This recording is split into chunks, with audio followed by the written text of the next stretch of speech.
Hello and welcome to the program. I'm Susan Ilian. Ukrainian officials say 5 people have been injured due to Russian strikes on Kyiv as Moscow launched another large-scale attack across Ukraine. Sergei Popko, head of the Kyiv City Military Administration, said in a statement that falling debris from intercepted drones had damaged residential buildings and cars in the capital's Sievadonsky district, adding that falling drone wreckage also caused a fuel leak. Separately, Russian forces shelled 8 locations in Sumy region in northeastern Ukraine. Kyiv's mayor, Vitaly Klitschko, said Russia had fired 60 Iranian-made kamikaze drones at Ukrainian targets, including 36 at the capital, all of which had been shot down, although debris hit apartments and other buildings. Right now we're in the apartment, one of the buildings. Today was one of the massive attack to our hometown. 36 kamikaze drones fly to direction in our hometown, and thanks to anti-missile system, everyone was shot down, and 5 people was taken injuries. 2 people right now in hospitals, but nobody is died. Ukraine's emergency service released video of firefighters tackling a huge blaze in what was said to be a food warehouse in Odessa following a Russian missile strike. Odessa officials reported 3 people wounded and 1 person missing. Kyiv said Moscow was also making a final push in an attempt to capture the ruined eastern city of Bakhmut. Ukraine's military said 16 rockets had hit the Kharkiv, Kherson, Mykolaiv and Odessa regions in the last 24 hours, in addition to 61 strikes and 52 rocket salvos on Ukrainian positions and populated areas. Ukrainian President Volodymyr Zelensky marked the anniversary of the surrender of Nazi Germany in World War II by saying he would formalize a day of remembrance in Ukraine, today being May 8th, when Western countries celebrate Europe's victory. Speaking to the nation on the hill overlooking Kyiv, Mr. Zelensky said the old evil had returned, this time waged by a modern Russia, pursuing the same goal as the Nazis of enslavement and destruction, but what they would not succeed. Further cementing Ukraine's break with its Soviet past, Mr. Zelensky said he had submitted a bill to Parliament, officially making May 8th a day of remembrance and victory, while May 9th, when Russia marks Victory Day, would become Europe Day. For Russia, May 9 is one of its most important national events, a remembrance of the enormous sacrifices made by the Soviet Union in defeating Nazi Germany. Soviet Russia and Soviet Ukraine sustained appalling loss of life in the war. Ukraine, Russia, Turkey, and the United Nations failed to authorize any new ships under a deal allowing safe Black Sea exports of Ukraine grain, which Moscow has threatened to quit on May 18 over obstacles to its own grain and fertilizer exports. UN Deputy Spokesperson Farhan Haq said daily inspections of previously authorized ships continue. The United Nations and Turkey brokered the Black Sea grain export deal to help tackle a global food crisis that has been worsened by Moscow's war in Ukraine. Now, at the same time, Russia accepted a 3-year deal in which the UN agreed to help try and remove any obstacles to its grain and fertilizer exports. Today, the Joint Coordination Center has not reached agreement to authorize new vessels to participate in the Black Sea Initiative. The JCC continues its daily inspection work on the previously authorized vessels. As you will recall, the Secretary General has communicated to all parties his proposal on the way forward aimed at the improvement, extension, and expansion of the initiative, taking into account positions expressed by the parties. We urge all parties to continue their discussions, overcome operational challenges, and work towards the full implementation and continuation of the initiative. What I can say is right now, today, UN representatives will be participating in a technical meeting convened by the government of Turkey on the initiative in preparation for the senior level meeting taking place next week in Istanbul. So we're looking forward to constructive and frank discussions with all sides with the aim to overcome challenges and work towards the continuation and full implementation of the initiative. What I can tell you is that Rebecca Greenspan traveled to Moscow on the 5th of May as part of the ongoing consultations with senior Russian officials regarding the UN's engagement to facilitate the unimpeded export of Russian food and fertilizer, including ammonia, to global markets. These efforts are part of the twofold package Istanbul agreements that include the Black Sea Initiative. Ms. Greenspan met with Sergei Vershinin, Deputy Foreign Minister of the Russian Federation. Wagner chief Yevgeny Prigozhin says his group had been promised overnight as much ammunition and weaponry as needed to continue a months-long assault on the eastern Ukrainian city of Bakhmut. The comment made on his Telegram channel came 2 days after Prigozhin announced plans to withdraw from Bakhmut, complaining that his men had been starved of ammunition and had suffered useless and unjustified losses as a result. Prigozhin, who has publicly heaped scorn on Russia's defense minister Sergei Shoigu and the top army brass over their conduct of Russia's military intervention in Ukraine, said officials in Moscow, consumed by petty jealousy, were holding back crucial supplies to his men. The battle for Bakhmut, which Russia sees as a stepping stone to other cities in Ukraine's Donbas region, still beyond its control, has been the most intense of the conflict, costing thousands of lives and both sides in months of grinding warfare. And Ukraine says it's downed a Russian hypersonic missile over the capital, Kyiv, using a newly acquired U.S. Patriot defense system in what would be a first in its ability to intercept one of Moscow's most modern weapons. The Kinzhal missile is one of the latest and most advanced Russian weapons. Its military says the air-launched ballistic missile has a range of up to 2,000 kilometers and flies at 10 times the speed of sound, making it hard to intercept. A combination of hypersonic speed and a heavy warhead allows the Kinzhal to destroy heavily fortified targets such as underground bunkers and mountain tunnels. Ukrainian Air Force Commander Mykola Olechuk said in a Telegram post, which reads, "I congratulate the Ukrainian people on the historic event. Yes, we shot down the unique Kinzhal. It happened during the nighttime attack on May 4 in the skies of the Kyiv region." It was the first time Ukraine is known to have used the Patriot missile defense system. Meanwhile, Russia's air defense detected and destroyed 22 Ukrainian drones over the Black Sea overnight. That's according to the country's defense ministry. A Russian-installed official said earlier that Ukraine had launched drones at Crimea overnight without providing details. Separately, the defense ministry said its forces had gained more ground in the Ukrainian city of Bakhmut, claiming 2 blocks in the northwestern and western parts of the city. Ukrainian military says Russian forces are evacuating residents from the town that serves the Russian-occupied Zaporizhzhia nuclear power plant in southern Ukraine. So far, more than 1,600 people have been evacuated from Zaporizhzhia. Ukraine is expected to soon start a much-anticipated counteroffensive to retake Moscow-held territory, including in the Zaporizhzhia region. The General Staff of the Armed Forces of Ukraine said in a statement which partly reads Russian forces were evacuating local Russian passport holders to the port city of Berdyansk and the town of Primorsk, both on the coast of the Sea of Azov. It adds that the first to be evacuated are those who accepted Russian citizenship in the first months of the occupation. Evacuations from the front line around Ukraine's Zaporizhzhia nuclear power plant have prompted safety warnings from the new UN nuclear watchdog as a string of recent strikes escalate predictions of a looming spring counteroffensive. IAEA Chief Rafael Grossi said in a statement, the general situation in the area near the Zaporizhzhia nuclear power plant is becoming increasingly unpredictable and potentially dangerous. I'm extremely concerned about the very real nuclear safety and security risks facing the plant. Ivan Vedorov, the mayor of Melitopol in Zaporizhzhia Oblast, said the removal order has led to a mad panic and no less mad queues at the checkpoint into Russian-annexed Crimea. The Voice of America's Anna Chernokova joins me now from Kyiv. Thank you for joining me, Anna. Can you give us an update on Russia's missile strike on Kyiv? Good evening. Well, it was another sleepless night for Ukraine and particularly for Kyiv, as air alarm started yesterday at around midnight and lasted until 3 a.m. in the morning, with quite an often sounds of explosions due to the actions of air defense.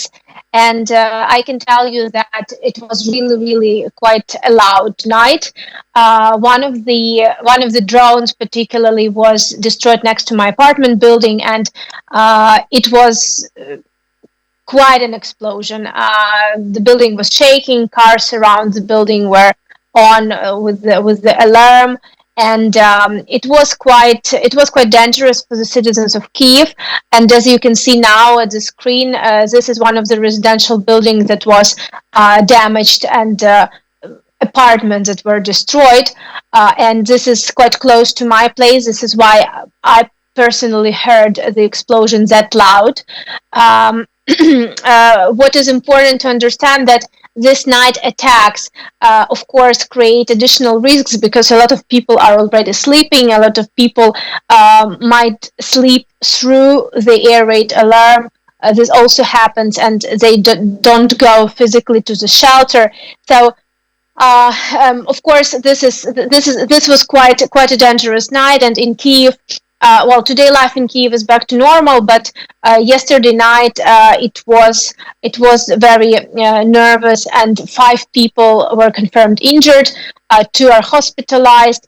However, it was quite a successful night for Ukrainian air defense because all drones that were targeting, particularly Kyiv and the region, were destroyed. And this is quite a great number, over 30 drones, as was confirmed by the military officials. In addition, in Kyiv, there are damages of the road surface around the city, and also some additional damages of the debris because of the debris. And air defense of Ukraine explain to people and try to make sure that people understand that it's not only dangerous that drone might hit directly, but also particularly the debris of the drone could be really dangerous. As we can see, this caused a lot of damages as well. But again, luckily, no victims were reported, no casualties were reported, fatalities over the night. Can I clarify with you, Anna? You said that there were some casualties, up to 5 is the latest? No fatalities, no, only injured. 5 injured, 2 hospitalized of those 5. Okay, and we know that under 2,000 people, about 1,600 people have been evacuated from Zaporizhia. The IAEA warns of a danger around that area, the nuclear power plant. Is there any more insight that you can give us on the ground there? Well, we should understand that the danger, the risk in this area is extremely high since the beginning of this war, of this full-scale war, and since the beginning of occupation of this power plant by Russian forces. This is important to remember, and this is important to understand because this is the biggest nuclear power plant in Europe, and this one is much bigger than Chernobyl. And if any incident, anything happened there, this would have been, a catastrophe would be worse than Chernobyl. So being under control of Russian forces, and as was already confirmed not only by Ukrainian intelligence, but also by representatives of the International Atomic Energy Agency, Russian forces are bringing military equipment to this power plant.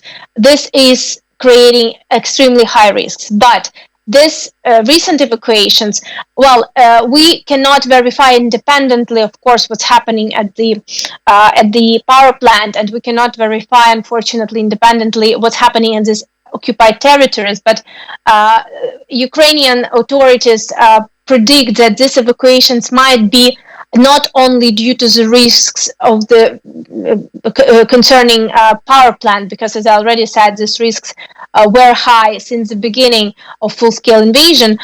It might be also due to certain future military actions by Russian side, or Russian military is expecting this counteroffensive, which active phase of counteroffensive by Ukrainian forces, which is about to start sometime soon.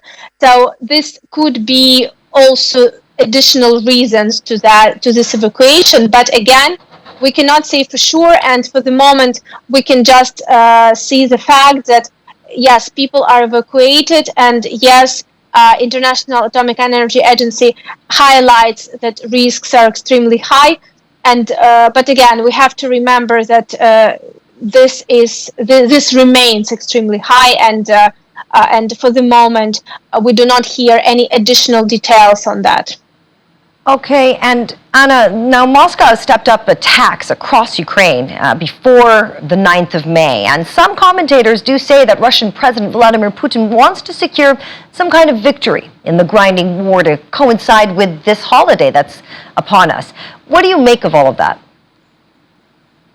Well, Mr. Putin is very known about his love for dates, and this is also why Ukrainians and Ukrainian society, both Ukrainian society and Ukrainian military, make sure that Ukrainians understand that risks around the 9th of May are quite high, because something could happen.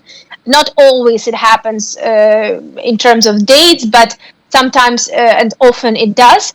And the word talks about Bakhmut, that Russian forces would try to advance and would try to occupy Bakhmut completely by 9th of May.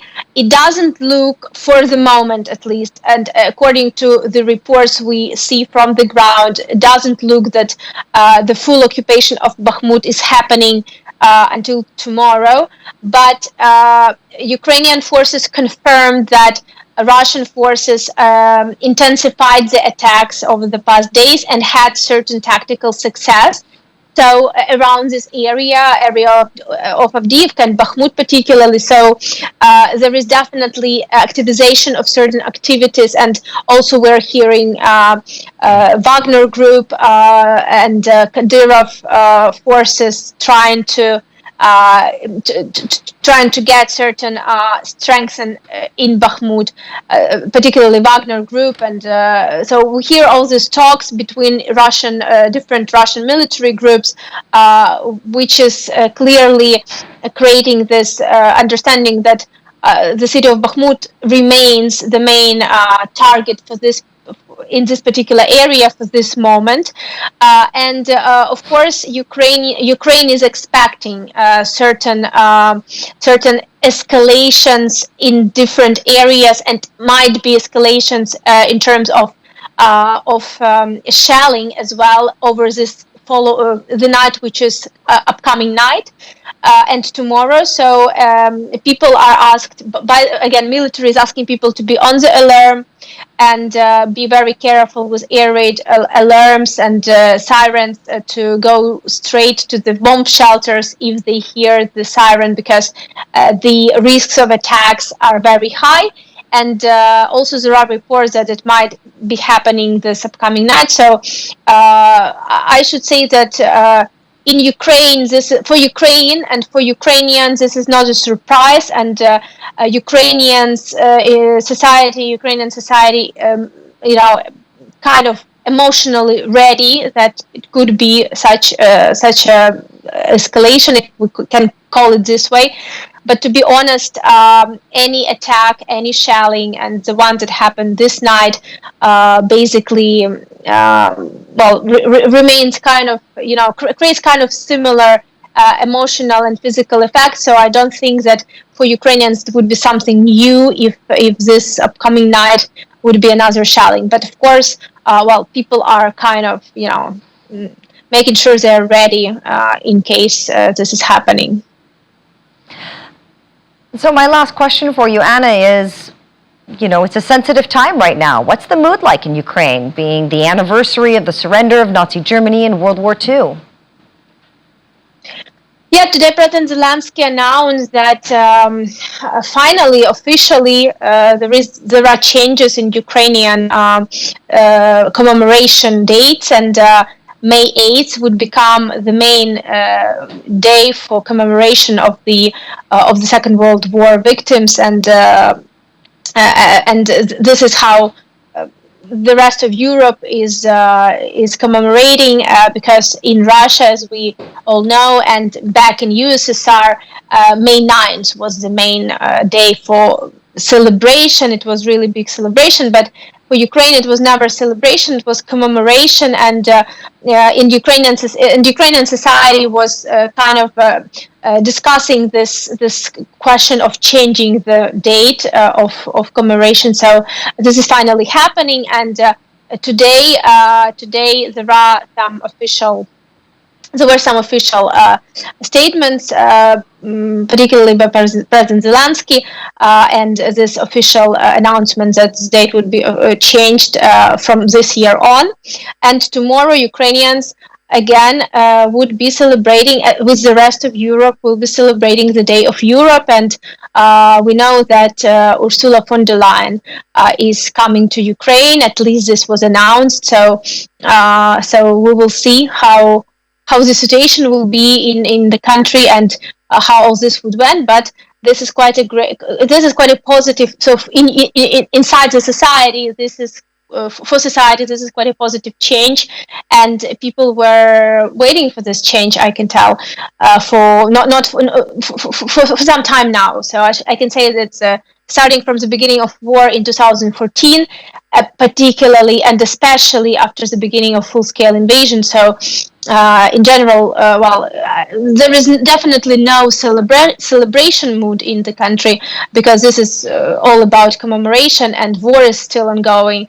And of course, there are a lot of parallels between what was happening and what's happening now, and unfortunately happening again. But at least some historic, important historic points are back in order. All right. Thanks very much for that, Anna. And please do stay safe. Thank you.